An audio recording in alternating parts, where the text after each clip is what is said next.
आता आपण आहोत निवती जे बंदर आहे त्याच्या समोरच्या समुद्रात इथं आहोत. खरं तर ही बोट तुम्ही बघताय, ही बोट आहे पर्सननेटची बोट आहे.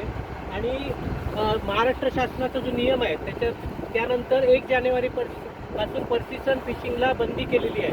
आता ही साधारण बोट आहे, ही साधारण 7 ते 8 वावामध्ये या ठिकाणी दिसते बोट, ही मासेमारी करते. खरं तर ह्याच्यावर कारवाई झाली पाहिजे आणि ह्या बोटीला जो शासनाचा जो कायदा आहे त्याच्याप्रमाणे बंद झाला पाहिजे. पण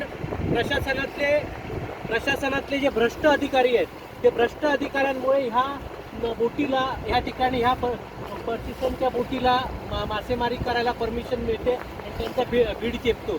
तर मी शासनाकडे मागणी करतो की ह्यांच्यावर तर कारवाई झालीच पाहिजे, पण त्याच्याबरोबर प्रशासनातले जे झारीतले शुक्राचारी आहेत त्या झारीतल्या शुक्राचार्यांना केलं पाहिजे. कारण पालकमंत्र्यांनी मत्स्योद्योग मंत्र्यांनी ड्रोन आणलेत, इतर यंत्रणा आणलेली आहे यांच्यावर लक्ष ठेवण्यासाठी. पण जे प्रशासनातले जे भ्रष्टाचारी बाबू आहेत त्यांना ह्या सगळ्या गोष्टी करायच्या नाही आहेत. ह्या सगळ्या तिकडे जरा दाखव ते ह्या सगळ्या ह्याच्या म्हणून यांना इथे आहे. हे बघा, हे कुठची बोट आहे, ह्या बोटीवर नंबर पण नाही आहे साधा.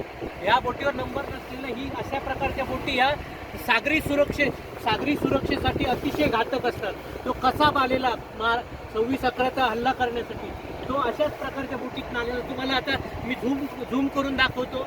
ते जे नंबर आहेत बोटीचे, ते नंबर बोटीचे कसे खोडलेले आहेत ते बघा तुम्ही. तर ते खोडलेले नंबर अशा प्रकारचे हे सागरी सुरक्षेला एक आव्हान म्हणून त्या ठिकाणी होतं. तर मी माझ्या ह्या जाहीर आवाहन करतो की अशा प्रकारच्या बोटीवर ताबडतोब कारवाई व्हावी आणि ह्यांना अशा प्रकारच्या मासेमारीला बढावा देणाऱ्या प्रशासकीय अधिकाऱ्यांवर पण कडकच्या कडक कारवाई व्हावी. धन्यवाद.